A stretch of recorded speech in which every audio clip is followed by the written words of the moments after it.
County Board of Education is now in session.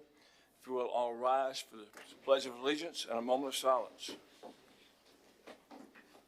I pledge allegiance to the flag of the United States of America and to the republic for which it stands, one nation, under God, indivisible, with liberty and justice for all.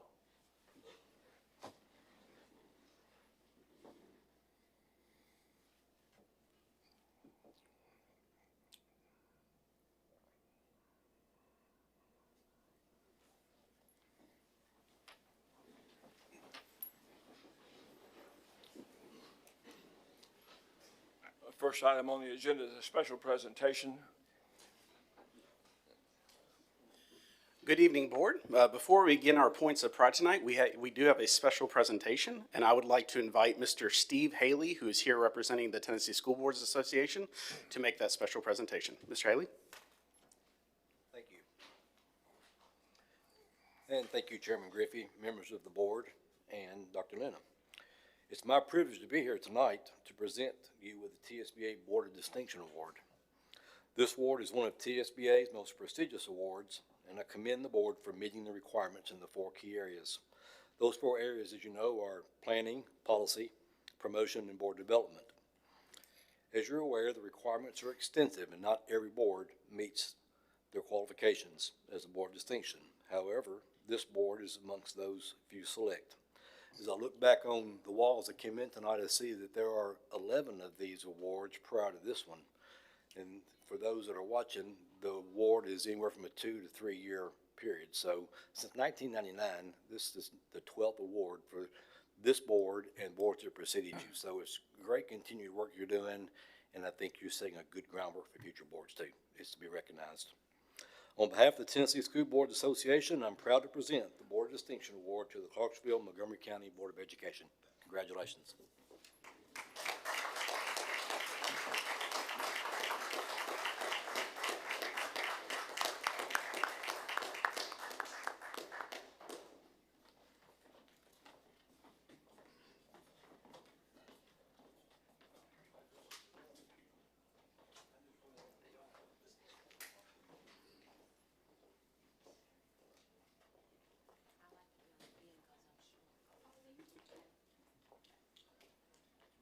Yes, That off the,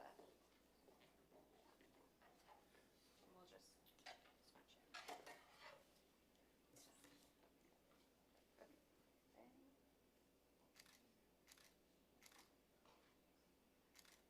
Perfect, thank you.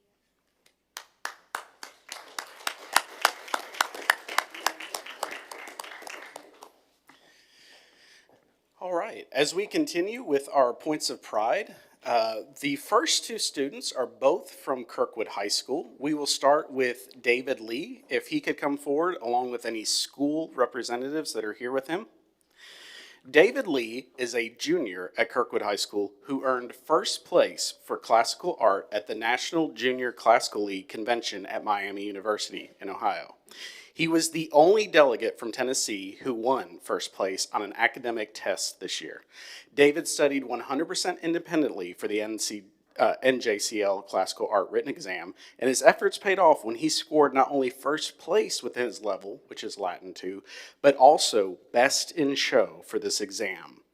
To be a Best in Show, it's an additional award given to the highest scorer on each contest across all levels. This means David earned the single highest score in the nation as a Latin 2 student when this exam is taken by students all the way up to Latin 5 and above. And if I remember correctly, there were a couple thousand students who were there. So congratulations, David, on this accomplishment.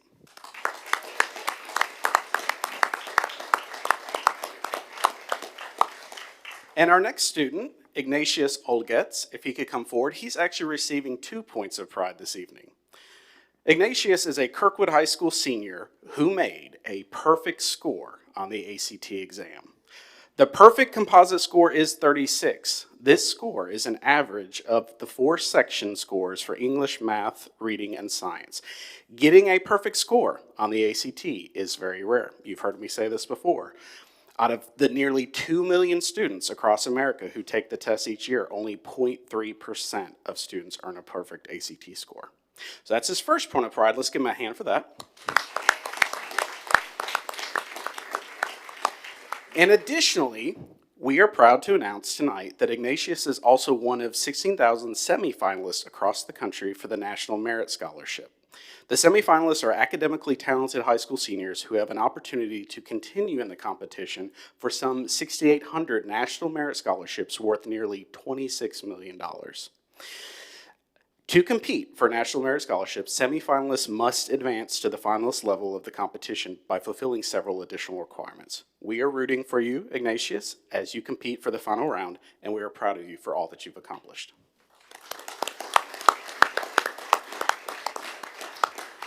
And finally, Coach Hetland could not be here this evening.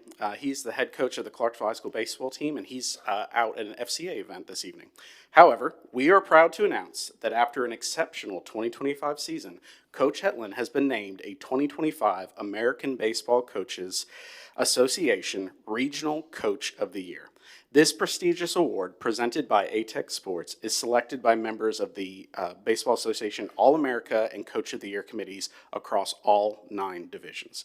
Congratulations to Coach Hetland, and we'll send his certificate since he couldn't be here. That concludes this evening's Points of Pride. Thank you. Thank you.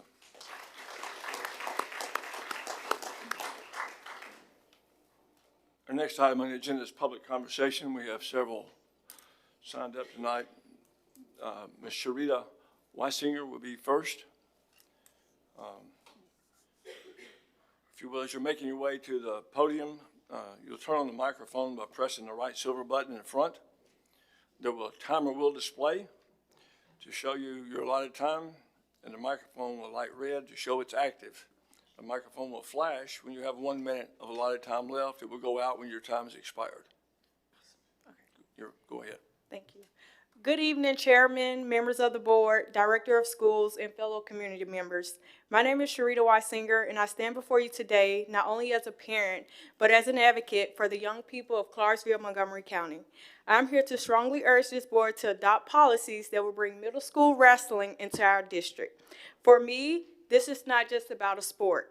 It is an opportunity that can shape lives, redirect futures, and build strength in young people during some of the most vulnerable years of their lives. Let me share a personal story, one very close to my own heart. My daughter, Shania Weisinger, began wrestling in 2021 after our family experienced a season of unimaginable loss. Within a short period, she lost her only 2 uncles and 4 family members. The grief weighed heavily on her. Like many young people facing trauma, she could have gone down a destructive path, but Shania chose to try out for the wrestling team at her school instead. She tried other sports throughout her life, but nothing quite fit. It wasn't until she stepped onto a wrestling mat that something clicked. On that mat, Shania found her calling. Wrestling became her outlet, her therapy, her safe place. It taught her discipline, self-control, and resilience in ways no other activity could. She didn't just participate, she excelled. She went on to win 2 individual state championships, a team state title, and countless other awards. Today, she is a college sophomore, still wrestling, and just last year, her team won the national championship. Her journey shows exactly what wrestling can do for students who are searching for their place in this world. Shania is proof that wrestling can change lives, and she is not alone.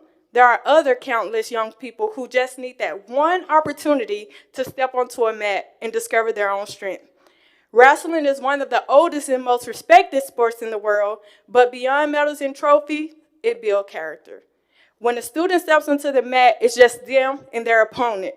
There are no excuses and no hidings. Win or lose, the athlete learns accountability, discipline, and perseverance. At the same time, they are surrounded by teammates who push them, support them, and celebrate them. The combination of individual responsibility and team unity is rare in this sport and very powerful. What makes wrestling truly special is the bond it creates. Wrestlers spend hours training, enduring the same challenges, making weight, pushing through practices. That shared struggle becomes a shared strength. Teammates turn into family. And then there are the coaches. In wrestling, coaches often become more than instructors. They become mentors, role models, and sometimes even father figures or mother figures for the athlete. A wrestling coach sees a student at their highest high and their lowest lows. They teach not just moves, but values, hard work, humility, perseverance, and respect. Many athletes carry the lessons from these wrestling coaches into their adult lives, careers, and family. This type of mentorship is especially critical during the middle school years, when young people are still forming their sense of identity and direction. Middle school is the critical entry point. Research shows that early exposure to structured athletics reduces dropout rates, improves classroom performance, and increases social belonging. Wrestling, in particular, has been shown to benefit students who might not fit into other sports. It doesn't matter if your student is tall, short, heavy, or light. There is a weight class for everyone. And it's one of the most inclusive sports, and it builds confidence in kids who may otherwise never find their place. And this is not just about athletes. Wrestling programs strengthen entire schools. Let me emphasize this. Had my daughter not found wrestling, her story could have ended differently. She turned grief into greatness because she was given access to this sport. Imagine the hundred of other children in our districts who are struggling right now. Whether it's grief, self-doubt, or lack of direction, wrestling can be the answer for them, just as it was for her. This is why I'm urging you tonight to support the adoption of middle school wrestling in CMCSS. This is not an expense, but it's an investment. And an investment in stronger students, stronger schools, and stronger communities. Our children deserve every opportunity we can to help them grow, heal, and thrive. Thank you for your time. And I ask that you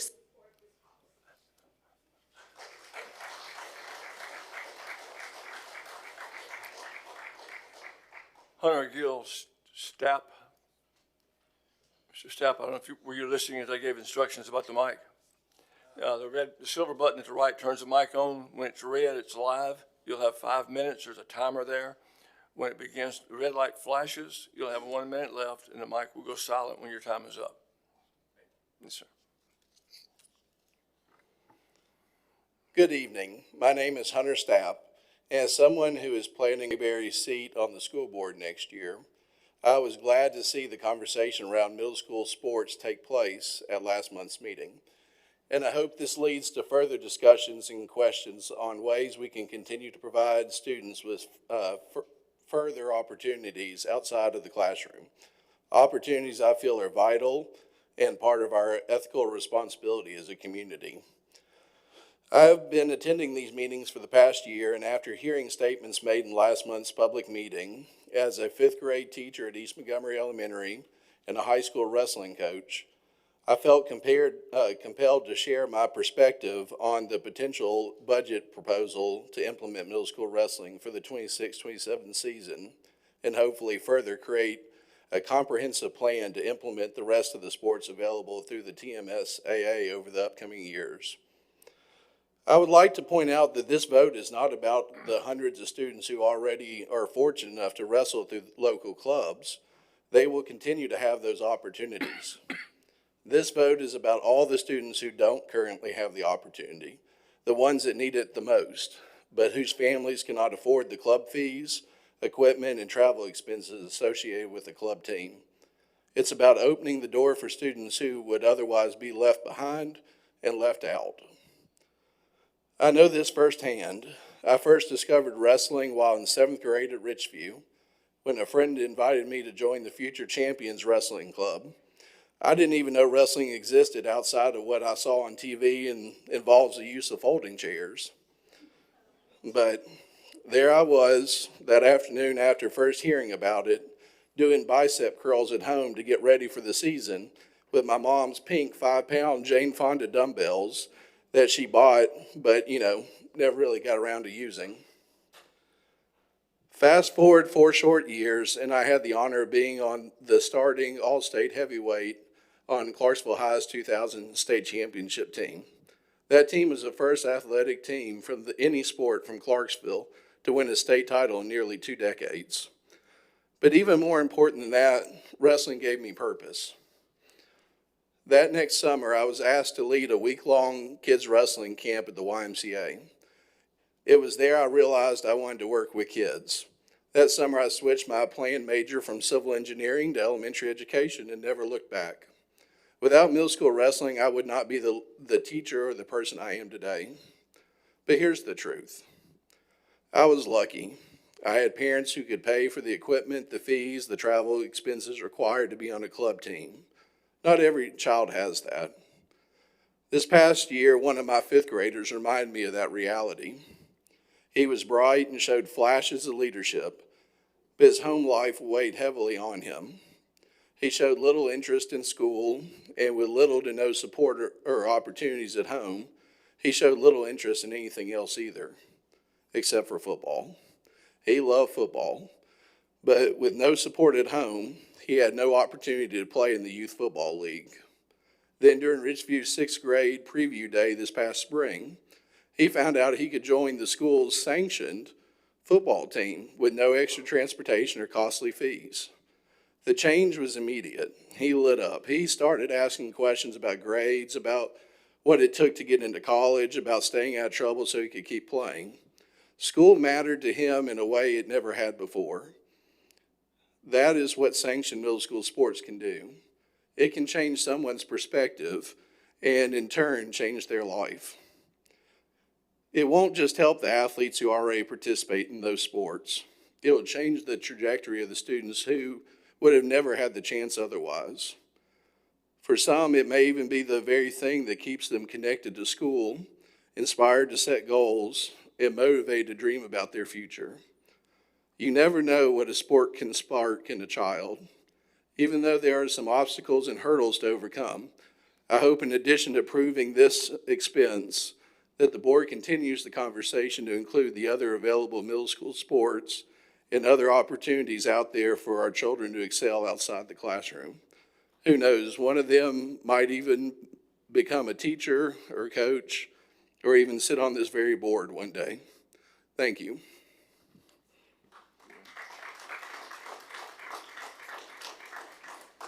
David Johnson. Mr. Johnson, you hear the pushing the button and the timer and all that stuff? Yes, sir. All right. All right, so you kind of heard from some people earlier. We're advocating for it. I'm back again. So last month we encouraged you guys to support it. This month I kind of came up with a different plan. So I know we're trying to get the budget, trying to make it use for this, but I had a different approach after talking with a handful of people, and I'll kind of give you my spill and we can go from there. But so just our district is growing. I tried to pull the stats from 2010, CMCSS, we served 28,000 students, and today that number is over 35,000. That's more than 8,000 students since 2010 to our present time. That's a 28% increase. Athletic programs now, we have far more students than the current schools were designed to hold. At the same time, wrestling participation has exploded nationwide and locally. The rise of girls wrestling has been especially strong. Strong with Tennessee and many other states sanctioning the girls division as well. This means more students, more teams, more demand on space. If we don't act now, we're going to quickly fall behind. Some of the problems that we currently have now. So the problem with shared gyms. Currently wrestling teams are being crammed into the auxiliary gym, shared with the basketball, the volleyball, the cheer, the PE team. Practices are often shortened, moved, or canceled. They have to roll mats in, roll them out, which the daily use of them like that, it causes more wear and tear. We'll have to replace them more. Higher replacement costs, greater safety risk due to them just falling apart from the additional use. These spaces were never designed to handle the sheer volume that we have today. Also, the shortage of proper facilities has also another consequence. Families of talented wrestlers are leaving Clarksville. They're moving out of Clarksville, they're moving to either Cleveland, they're going out of state, they're going to much better places with the proper facilities to find better opportunities wherever they can in year-round facilities. If we want our best athletes to succeed here, we need to give them the same resources that they're going other places to get. So what I'm proposing is the benefits of having a dedicated wrestling facilities. So having a dedicated wrestling building would solve a lot of these issues. You'd have year-round mats set up, improving the safety and extending the mat life, reliable practice space for both boys and girls teams, the capacity for youth teams, summer camps, community events. The Ox gyms would also be freed up for all the other sports. They would have more room, less coaches having conflicts, fighting the basketball team over space. With that, for the cost comparison, Clarksville now put out an article saying, it's going to be like $2.5 million for an Ox gym. We don't need that. I reached out to Kirkwood. They actually had a quote to be able to build an, not the best, but an adequate, something that could work. They could get a nice little 6,000 square foot facility for around $600K to be built on the campus. And if we could do that across the other 7 areas that need them, excluding Clarksville, since they have the one there, maybe give them extra money to, make modifications and improve it just to, get everything up to date. But I think that would be a better course of our time and our money. Each facility, you wouldn't have to purchase any more mats. Every school already has high school mats. You could bring those to those facilities, and now they're there. So we now eliminated an additional cost. Because right now, these schools have more mats than they have space for. So they're in storage. The same ones are getting used. We don't have space. We need better options. Not only with that, with us just saving money, it's about, equity. Students deserve facilities that reflect its growth and importance, just like baseball, football, basketball, softball. Dedicated spaces provide safe and inclusive opportunities for boys and girls, strengthen their pride. These guys, they can't even put up banners and signs in the Ox gym and the common spaces. They need a place that they can do that. In conclusion, our district is growing, our programs are growing, our athletes need to grow with them. Instead of pouring, millions into Ox gyms, we can make a smarter, more equitable investment in dedicated wrestling facilities, supporting growth, safety, opportunity, while saving money for the district. If we did this could be a base on each campus. You could have one at each high school, the middle schools, the elementary schools, with the exception of New Providence, since that's a little bit away from Northwest. But there's opportunity to put a high school, which could involve the middle school. They could have their space for a program, which then opens the door for elementary or even youth programs, which we currently have. So just a thought to think about. Thank you for the time.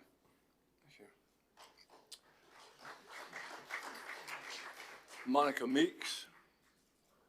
Ms. Meeks, were you overhearing the instructions on the microphone? Okay. Good evening, everyone. A lot has happened since I last spoke in April. I was doxxed by members of the Republican Party and publicly labeled a woke left terrorist and a DEI hire on Twitter. That smear campaign led to my termination, but I consider it a gift, so thank you. I am no longer tethered, and I can speak freely. I'm here to advocate for education for all children because last time I checked, Jesus loved the little children. Red, yellow, black, and white, they are precious in his sight. Stop pretending to be a victim or claiming your life was threatened. Peaceful protest is a constitutional right. Extend the same grace to your constituents that you offered to the January 6th insurrectionists. Every child in Tennessee deserves a high-quality public education, regardless of their race, class, disability, documentation status, or background. Stop weaponizing the Bible to justify your hate. Perhaps it's time you actually read the books you're trying to ban. As for resolutions, don't cherry-pick what falls under the purview of this elected body. You can't claim vouchers, charters, or off-limits for discussion while voting to bring new hospitals to the area. Both fall under state law.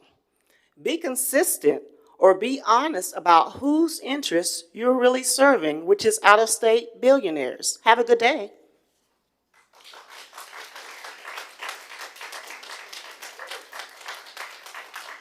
Samantha Rosenkratz.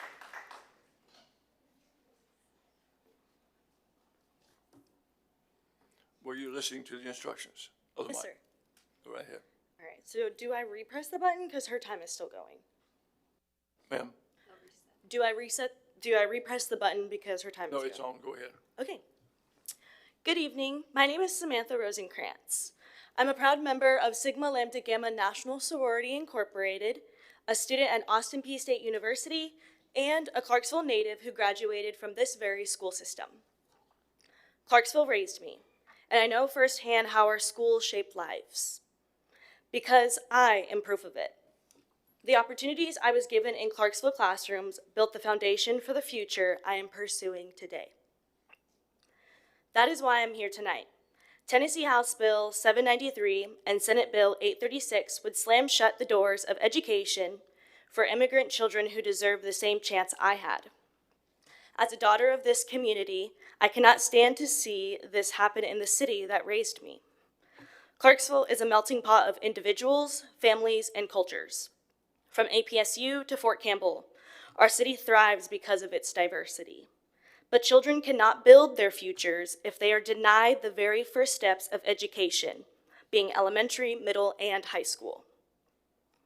These bills threaten to take that away, and in doing so, they threaten the unity and strength that make Clarksville the community it is. If these bills pass, they don't just punish children, they hurt Clarksville. Denying education not only harms the individual child, but it weakens the schools that nurture us and the society we are all building together. Education is the foundation on which we form the society we live in. Without it, we are failing not just the children, but our entire community. Resolutions are not new to Clarksville. Our leaders have passed them to expand schools, to oppose harmful policies like vouchers, and to recognize the value of our community neighbors. Each of those resolutions was a statement about who we are. Tonight, I'm asking you to make another statement. Pass a resolution that affirms all children in Clarksville, regardless of their immigration status, deserve the same foundation and education that I was blessed with growing up here. And when we say community, we can't forget that the word itself holds unity. There is no community without unity. And unity means standing up for all children, protecting their right to learn, to grow, and to dream. Thank you. Thank you.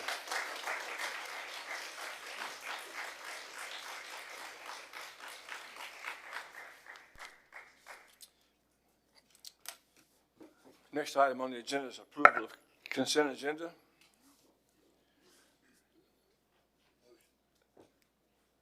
Motion from Mr. Mayberry. And a second from Mr. Renier. Is everyone ready to vote?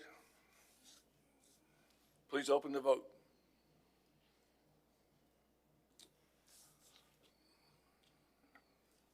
Are all members satisfied with your vote?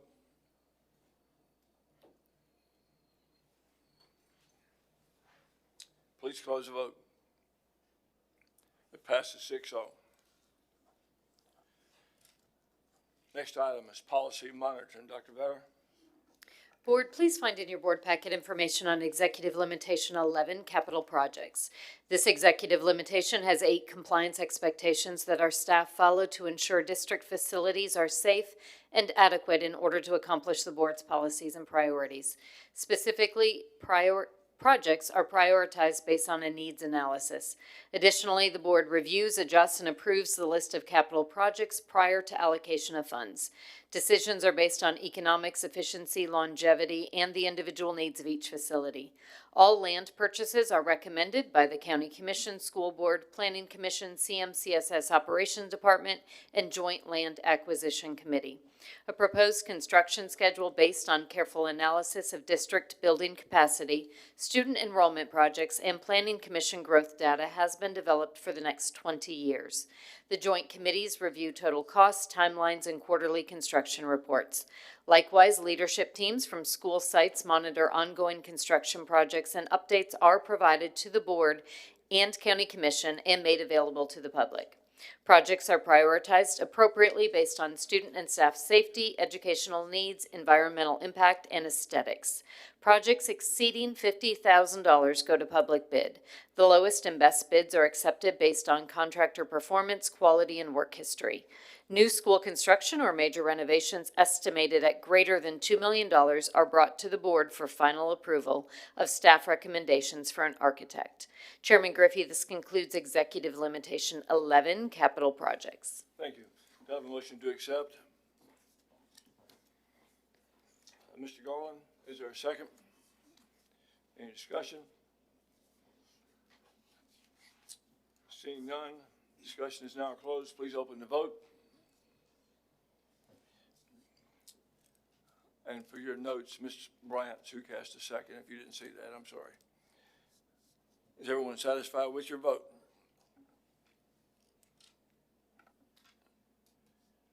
Please close the vote. Passes 6-0. Next item is election of board officers. Mr. Goodson, our attorney for the evening, will be handling that part of the meeting. Mr. Goodson? Thank you, Mr. Chair. Before we go into that, I believe we have a motion. Yeah, I want to make a motion to roll this to the last thing we do today instead of being the first thing we do today. Do we have a second? And the motion particularly is to make the election of board officers the last action item that the board takes. Do we have a second on that motion? We have a second from Ms. Bryant. All in favor, we'll do a motion this way, because I don't know if we have time to plug that in the system. I was saying, let's do a show of hands on the motion. All in favor of that motion? Raise your hand. The motion does not carry. Thank you, Mr. Chair. We'll move on, if there's nothing further, to the election of the board officers. First, just a review of the basic components of this process, and this is under GP 11. The board shall have, of course, two officers, a chair and a vice chair. The chair and the vice chair shall be elected separately. In a moment, not right now, but in just a moment, I'll take nominations for the chair first. And just a reminder to all the board members, no nomination would require a second. It's not like a motion that would require a second. You just simply make a nomination. But I'll call for nominations in a moment for the chair first. The chair must receive at least 4 votes to be elected. Once the election of the chair is complete, then the election of the vice chair would proceed using that same method. And just another note for the board, kind of like we did a moment ago, we'll have to do a show of hands. I'll call for a show of hands in favor of the nominees one at a time. So we'll just do a show of hands affirmatively. The new officers, of course, will assume their duties on the first day of October 2025. Those things being said, do we have any nominations for chair?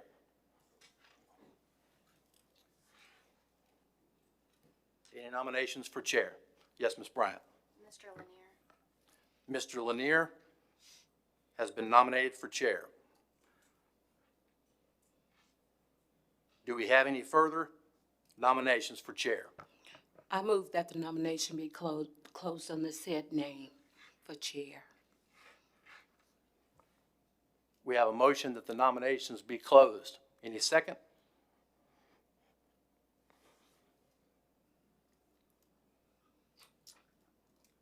I'll second. Seconded by Mr. Griffey.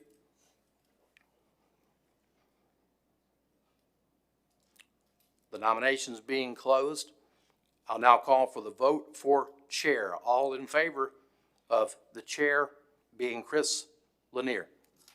Raise your hands, please. Seeing we have at least 4 votes, Mr. Lanier is in fact elected chair of the board. Moving on to vice chair.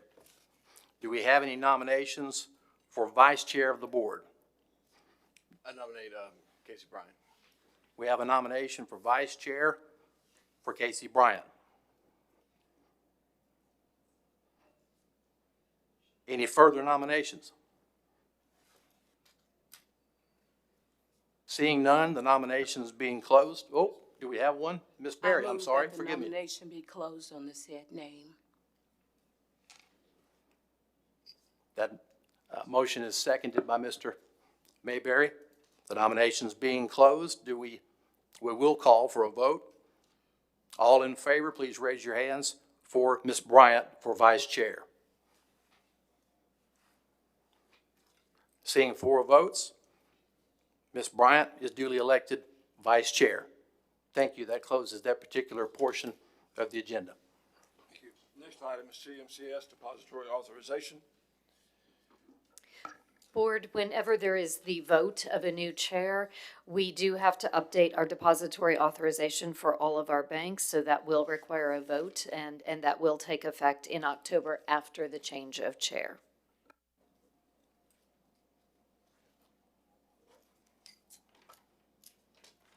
I move that we change the authorization of signatures on the checks. I can't make the motion, I'm sorry. You're not chairing anymore. I'm waiting on that motion. I made that motion. You have a second? Second. Any discussion? Please open the vote. All in favor, please cast your vote. Is everyone satisfied with their vote? Please close the vote. It passes 6-0. Budget amendment, middle school wrestling. Mr. Mabry, I believe that's your motion. Thank you, Mr. Chair. I am going to have a little bit of a different motion tonight, but first I just want to say thank you to the district for your presentation. And Mr. Johnson, I appreciate you coming up here and sharing all the information you shared as well. I want to thank the board for the honestly great debate and deliberation we've had so far on this. I also want to thank the community for all the output and all the wrestling coaches. There's a lot of wrestling coaches out here in the audience tonight, and those who spoke today. I just want to show my appreciation to everybody today. I want to reemphasize something that Mr. Johnson said and we talked about on the phone, that we can make middle school wrestling in our current building succeed. So it's something that him and I talked about this week on the phone, and we believe the district can do. So with that in thought, I'm going to make a different motion than I made last month. So my new motion is going to be, I make a motion to have the district roll out a new middle school sport at least every 2 years, starting in the 2026-2027 school budget, beginning with middle school wrestling.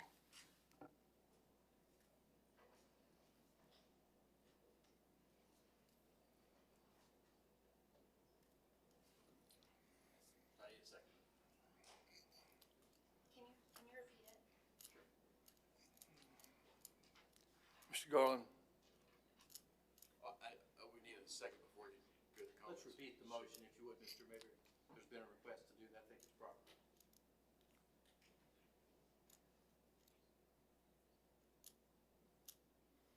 Okay, I'll do the motion, and then, of course, we need a second before we have comments, but the motion would be, I make a motion to have the CMCSS roll out a new middle school sport at least every 2 years, as we discussed. Specifically, just to add this context in, the ones that you talked about at the bottom there, just to be very clear, the ones we talked about at the bottom, until those are gone, too, not trying to go beyond what you would propose there. Starting in the 2026-2027 school budget, beginning with wrestling. Do we have a second? Second by Ms. Bryant. Okay. You chairing the meeting, or am I? Okay. I'm sorry. Any discussion? Mr. Garland. I have one question. Dr. Luna, are we financially ready to do this, and is the county commissioner on board? So I believe what Mr. Mayberry is proposing and what we would be looking at would be adding this to the next year's budget. We've already talked with John Miller about the ordering of equipment. So we would not go to the county commission at this time to ask for any sort of budget amendment to add this. We will be adding this when we are implementing the new budget for next year.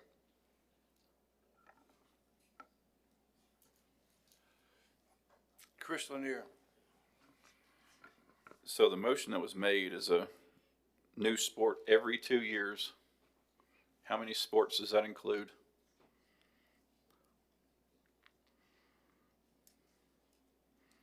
So specifically, and I apologize the first time I made that motion, but when Mr. Johnson made the presentation last week, he had a section of sports at the bottom that said that these sports could be easy to implement over the next couple of years.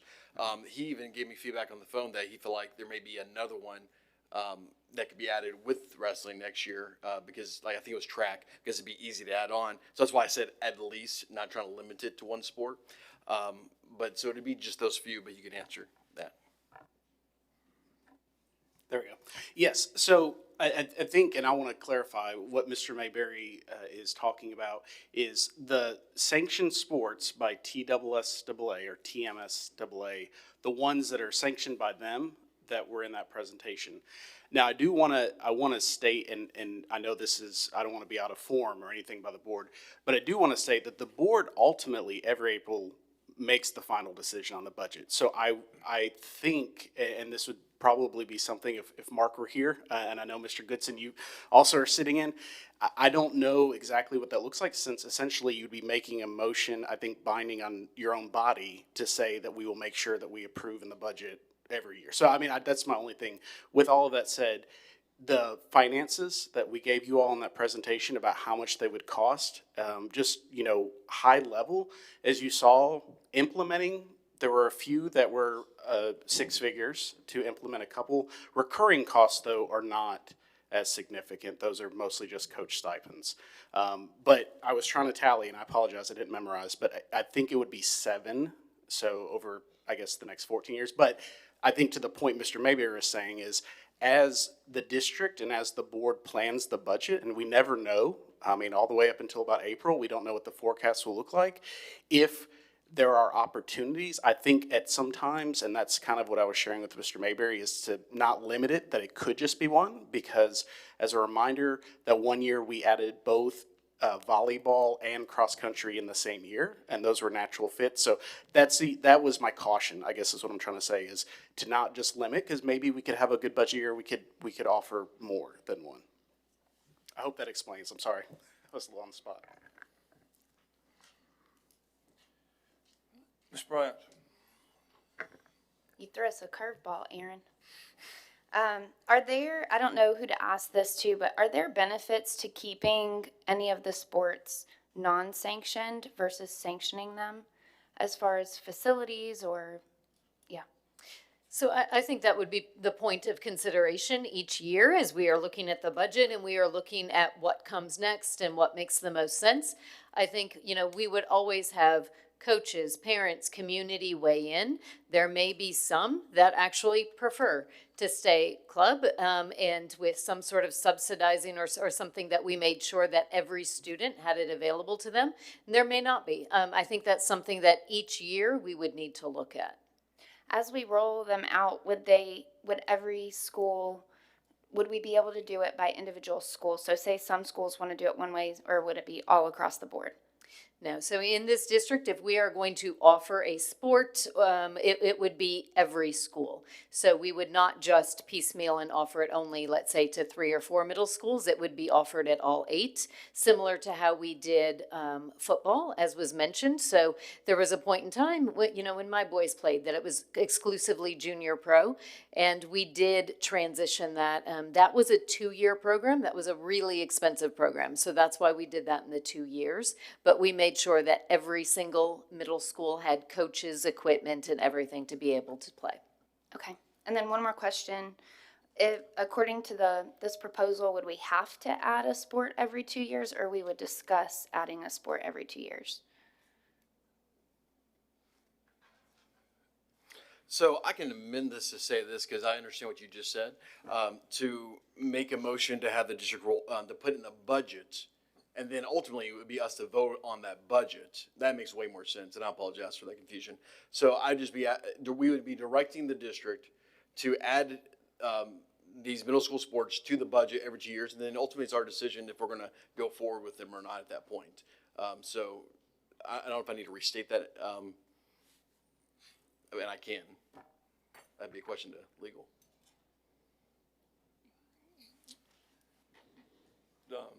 Whether he's doing it, we would have the option as a board not to add one when we did not need to, financially or any other reason, because we come up every 2 years.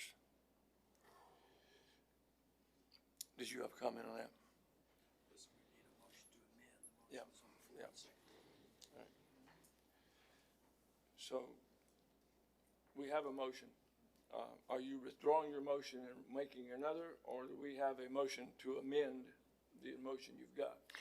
Whatever's easiest, I can withdraw the motion and do a new motion here to make it clean. It's cleaner that way. Yeah, let's do that. So I withdraw the motion and make a motion to have the district put in the budget a new middle school sport at least every 2 years. At least one sport every 2 years, starting in the 2026-2027 school year budget, beginning with wrestling. Did you end that with for the board's consideration? For the board's consideration, yes. Is there a second to the new motion? Second, Mr. Bryant. Now I'm continuing discussion. Mr. Garland was next. Is your discussion still there, or has it changed with the new motion? Still there. Okay. You know, we can come up with all kinds of fabulous plans.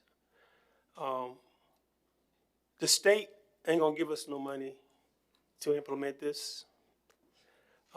We have a partner that's gonna finance hopefully whatever we ask for. But one of the things that we got to do, we got to make sure that they are in the position to actually finance this when it comes to pass. This year, they have taken over $7,000 per child that want to go to a private school, public charter school, however you want to call it. Now we want to take millions of dollars to put in a sport. Got no problem with sports, don't get me wrong. But we definitely need to make sure that our partners that actually finance our ask, that they are in a position to be able to do it. I don't know whether anybody actually sat down and talked to them.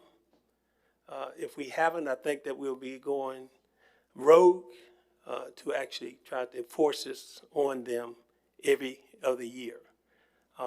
That is my position. I believe that every child needs to be able to excel. I believe every child needs to be able to do the sports that they want to do. But my question is also, how many children have actually signed up for this sport in Montgomery County school system, not out in the private sector, in Montgomery County school system? How many children of the 39,000 that we have actually called and said that they want to be part of this wrestling team? And I have nothing else to say about this until the vote. Ms. Berry. Thank you, Mr. Chair. I know that our county commission has been more than generous to CMCSS, meeting the needs of students academically. I think we should be academically focused more so than anything else. I'm not against sports, but can we afford to fund all of these middle school sports? Like Mr. Garland said, can we afford them? And our county commission should not be burdened because we are so focused on supporting sports. Now, I believe that, again, academics should be our priority. Most of the funds should be used for educating our students. I think children should have extracurricular activities, but I do not think that the constituents of this county or the burden on our commission because of middle school sports. You know, if we had the statistics on high school sports, it's very expensive. And then we're going to do the same thing for middle school. And in some instances, looks like they want wrestling in elementary school. We must be realistic. We don't live in a dream world. Our county commission, I've never known a time when they didn't support something that was going to make our schools better and increase the academic performance of our students. I think we need to table this. And then to talk about add one every 2 years. What will our economy look like? What will our budget look like, county commissioners? We don't know. So a lot of that will depend on, do we increase taxes? And I don't know about you, but my constituents do not like increasing taxes. I don't mind paying mine, fair share. But we must be realistic. My budget, if I go over my budget, the creditors are coming after me. I'm going to pay. If we go over our budget, what the county commission can deem necessary, I'm just saying that we have to make sure that we're doing what's right for students and for Clarksville-Montgomery County. Mr. Mabry. Mr. Taylor, could you tell us the budget number for CMCSS this year?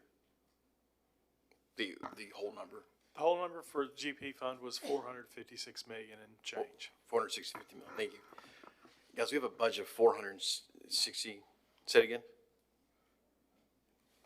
456 million. Thank you, 456 million. We are not talking about millions of dollars for sports, as Mr. Garland just said. Wrestling was 160,000 one-time startup costs. And then, was it 160,000? 260,000 one-time costs. And then we're funding coaches from that point forward.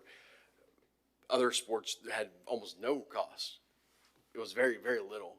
We're talking about a $456 million budget, and then we're talking about $260,000.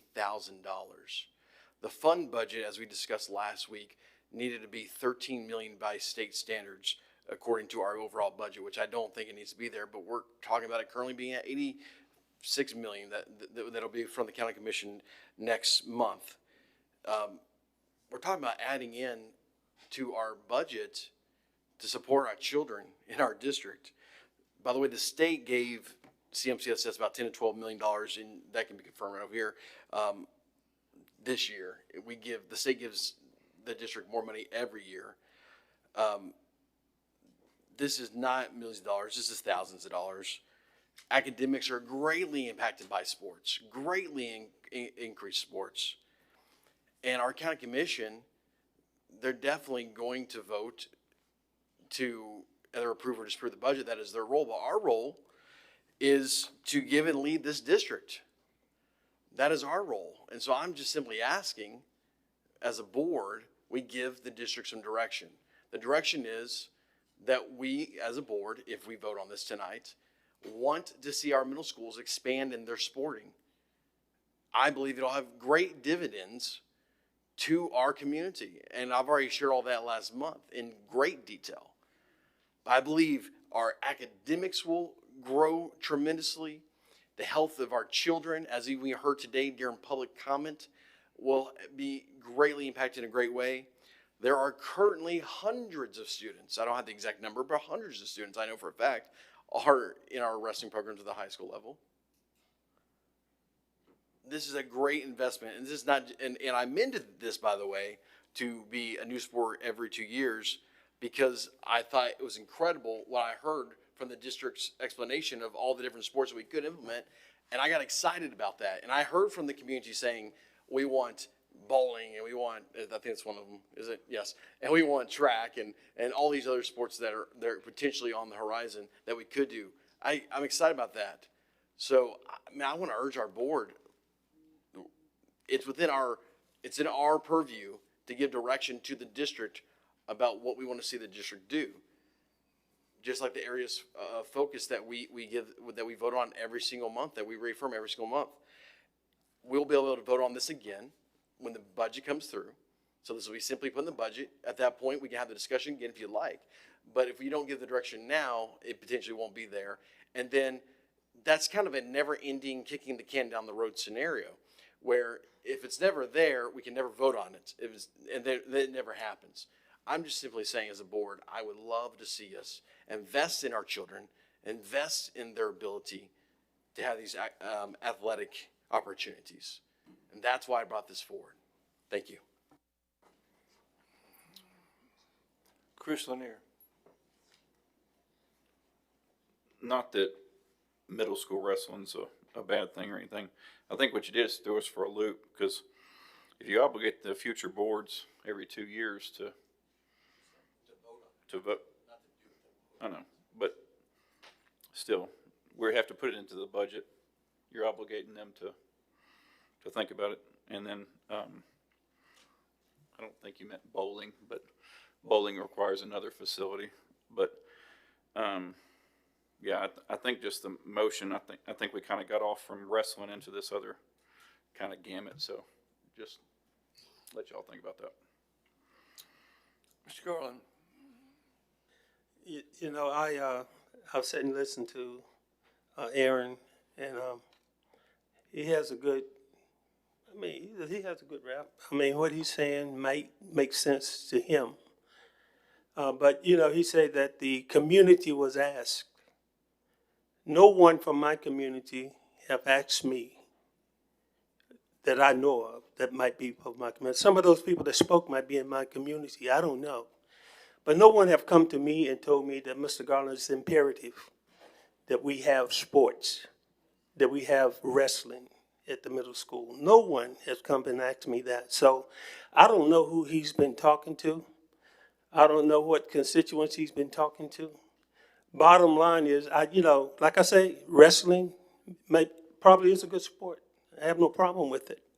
But the bottom line is, if we can't afford it now, if our partners, who's going to fund this? We can think of all kinds of great things.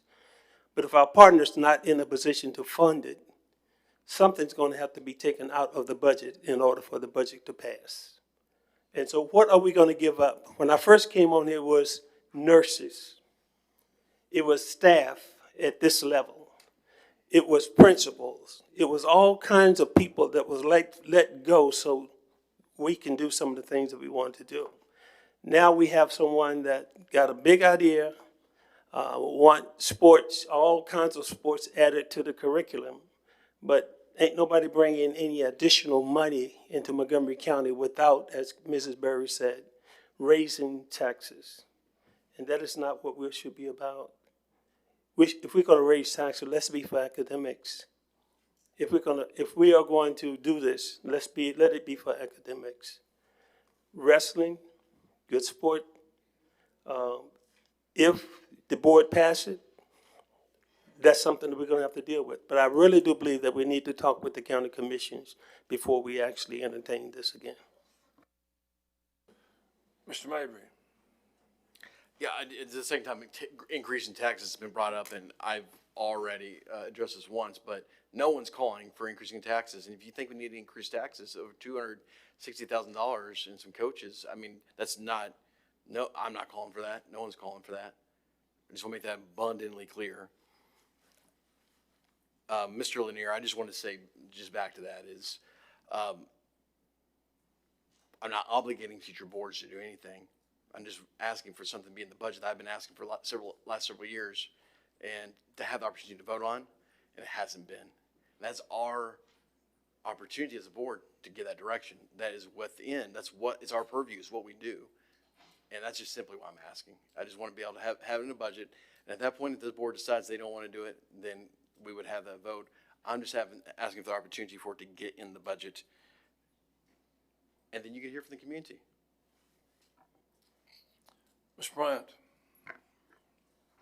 I had a whole write-up for wrestling tonight that was prepared. But I'm going to go into a little personal story. Sports basically saved my life. I had a pretty rough time in high school, and I got a soccer scholarship, a walk-on soccer scholarship to college. And so it's because of sports that I'm probably not dead in a ditch right now and put me through college. So this is pretty near and dear to my heart. When my daughter does wrestling at Central, and when she decided she wanted to join the wrestling team, I thought it was the weirdest thing in the world.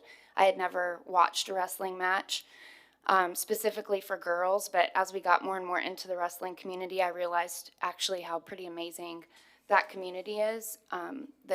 The kids, there's no politics in wrestling because the kids have to compete for their position. So it's a really amazing sport. And I will say also, being involved in that community, there's a very, very large demand for wrestling in our community, both for boys and girls.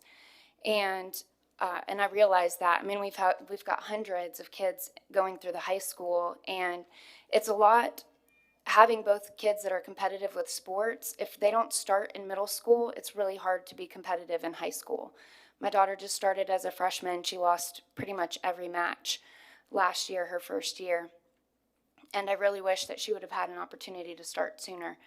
So with that being said, I think, Aaron, you just kind of threw us for a loop. I'm not sure how this goes, but if we can go back to the original proposal and just focus on wrestling, I think that we'll have a better chance of making progress tonight. That's just my thought. Ms. Berry?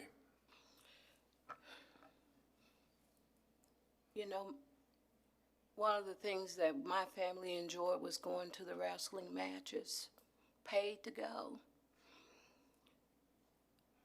But when I think about wrestling, it's a dangerous sport. And it's near and dear to my heart because we have a child in this very district that got his neck broken. We haven't said a word about that. And I don't want to be the negative one. But face reality. According to the information, that child broke his neck, has a damaged spine, may never walk again. If parents want to risk their children's health, do it. I'm just not going to sit here, and just say that wrestling is good. Like I said, my mom paid for us to go every week down in Columbus, Georgia. We drove like 45 minutes to go to a wrestling match. But that was a parent choice. And parents can make choices, and you can pay for it. I know that I have a grandchild in softball. They have to pay for everything. We choose to have our children. I did. And everything she participated in, I paid for it. And when she got in high school, there was interest in her being on a team. That was sponsored by the school. But I don't think everything in middle school needs to be sanctioned. And my heart goes out to that child who probably will never walk again. Paralyzed, wrestling, smart kid, bright future. Think about all of it, not just part of it. Reality. It might be the fact that I'm looking at this affects a child's life forever, not just today, not just selfish ambitions, but for students to look at what's best for them for the rest of their lives.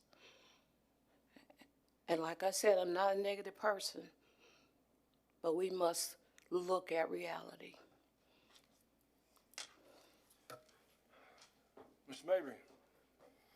Ms. Bryant, you mentioned going back to the original motion. Are you talking about the original motion by taking it out of the fund balance, or would you be supportive of the motion being to just add it to this upcoming budget for us to vote again?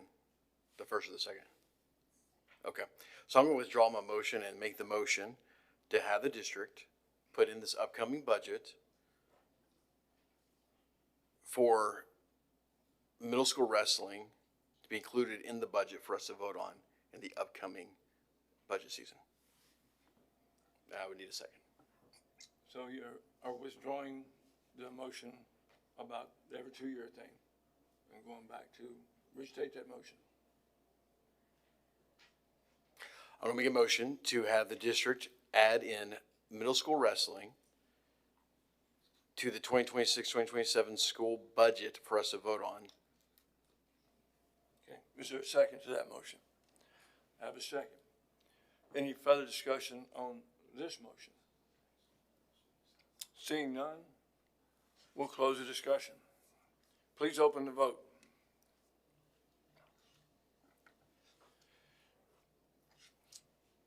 Is Is everyone satisfied with your vote? Please close the vote.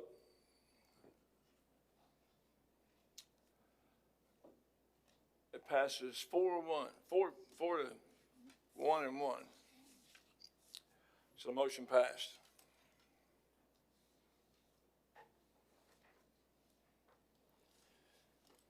Next item, Fort Campbell School Liaison Officer.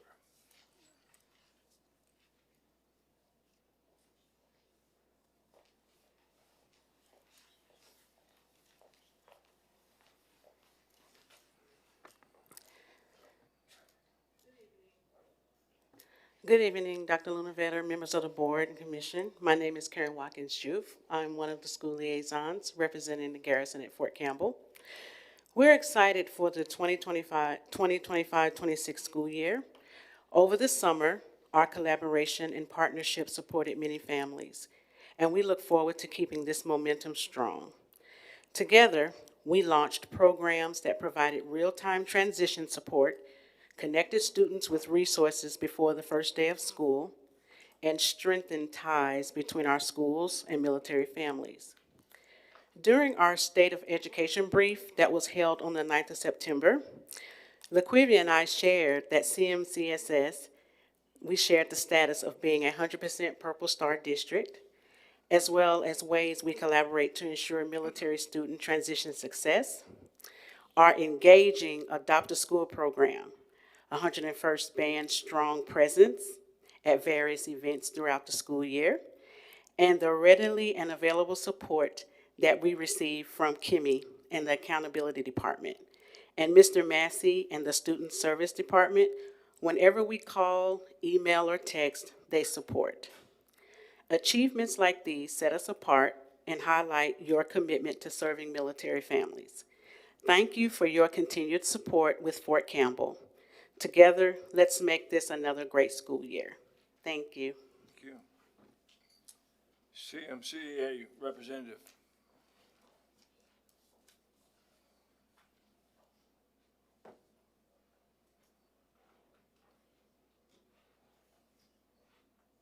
Good evening, Director, Chair, and Board. My name is Chris Jarrell, and I am the Vice President of the Clarksville-Montgomery County Education Association. Our President, Steffi Outlaw, who usually speaks at these meetings, couldn't be here tonight, so she asked me to step in, and I was happy to oblige. We are living in uncertain times. Policy decisions at the state and federal levels can shift quickly, and the resulting pressures can easily make us feel divided or discouraged. But moments like these are exactly when our partnerships matter the most. Educators and school board members share more than responsibilities. We share values. We believe in preparing every student for the future. We believe in treating educators with dignity and respect, and we believe that strong schools build strong communities. Partnership is not about always agreeing, but it is, however, always about listening. It is about building trust even as we navigate challenges together.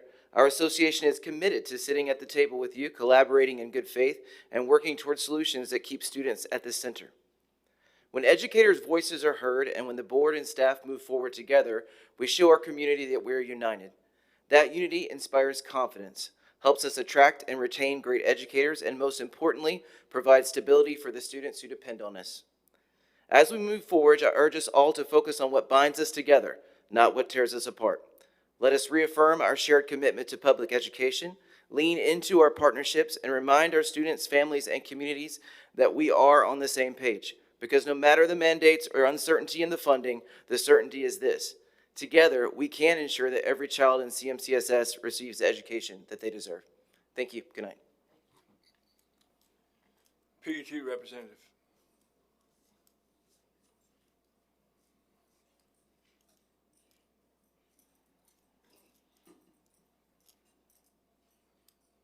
Good evening, board and board members. So short and sweet tonight. Just wanted to let you know that my fellow educators and I were able to box up and ship out over 2 million pocket constitutions this last couple of weeks to educators and schools all across the district and all across 50 states.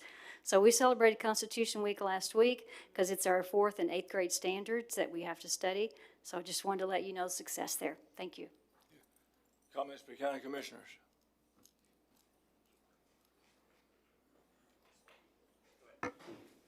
Thank you. Just a quick one, and I hate to be the dad in the group, but I'm gonna have to be the dad tonight. Anytime you have a board, a committee, or a commission, you do not have the power to obligate future boards to take your directive. That's a mistake. It would have been thrown out anyway. I'm glad you changed the motion, but I'll admonish you, you cannot obligate future boards to take a certain direction because you don't have that power. So anyway, have a good night.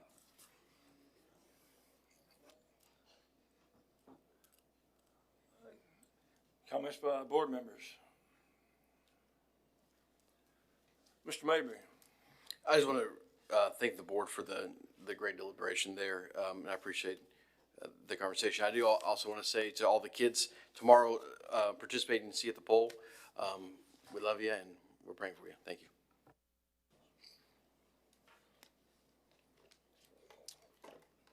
Carol Berry.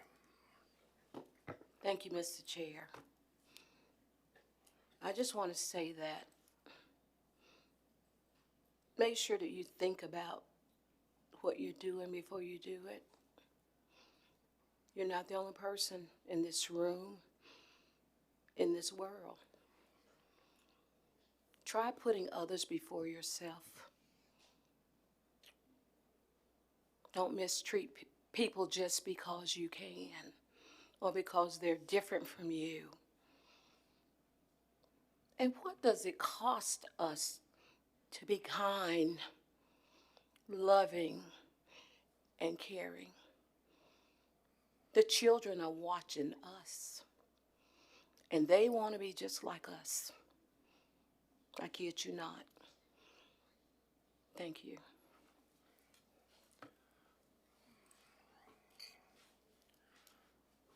I don't normally make any, but I got one or two tonight. First of all, the award that was presented to the board early on for the Board of Distinction, I'm grateful to get. The board is grateful to get, but we want to recognize that it's not the board's award, it's the school system's award. The board could do nothing without the help of the staff, the parents, the commission, and the superintendent, our director of schools. And it's a team effort, so the county has been honored tonight, not just the school board. Second, I want to congratulate Mr. Bernier and Ms. Bryant for the election of new officers, and I look forward to working with both of them. And I want to say thank you to this board for the times that I've served as your chair. I appreciate greatly the opportunity, and I look forward to working in the trenches with other board members now. Casey Bryant. Mr. Griffey, I just want to tell you thank you very much for serving as our chair. You've done an amazing job, and I've learned a lot from you already. Thank you. Mr. Mabry. Yeah, I hit my button again because I had to say that. Mr. Griffey, 3 years ago you became the chair. You did an incredible job. I appreciate your leadership. I appreciate your mentorship over this past time. And I'm thankful for you in my life and to call you a friend. Thank you so much for your leadership. Thank you. Director of Schools report. Good evening, board members. I'm excited to announce that our high school student advisory has elected one of their members to serve as the first student representative of the CMCSS Board of Education. Elijah Fuller will make history this October when he joins you to bring student voice to the work of the board and represent his peers with distinction. Elijah is a well-rounded student currently enrolled in 3 dual enrollment courses with an above-average GPA, a member of the football team, and a member of the Fellowship of Christian Athletes. He serves his school as a student ambassador to welcome new students to campus to ensure they feel supported and connected. Elijah is also actively engaged in his church youth group and serves each summer as a counselor at the children's camp. As mentioned in the established timeline, Elijah's first meeting will be October 21st, and he will be present each month at the formal meetings. He is a senior currently at Kirkwood High School. Student Advisory did also select Joseph Taylor, a student from Kenwood High School, to be an alternate when Elijah is unable to attend. I look forward to welcoming them both next month. Next, we are working collaboratively with Montgomery County Government and the Election Commission to find the next school board member to fill the vacant seat for District 3. Applications are currently available through Wednesday, October 29th. County commissioners will hear from all qualified applicants at their informal meeting on November 3rd and make a selection on November 10th. I encourage everyone to be present, either watching online or in person, and let your county commissioner know your choice for school board member District 3. Finally, as a reminder, students will be in attendance tomorrow. It was originally scheduled for a professional development day, but training has changed to October 7th to accommodate the special election being held in our schools on that date. Mr. Griffey, this concludes my report for the evening. Thank you, and that concludes our agenda.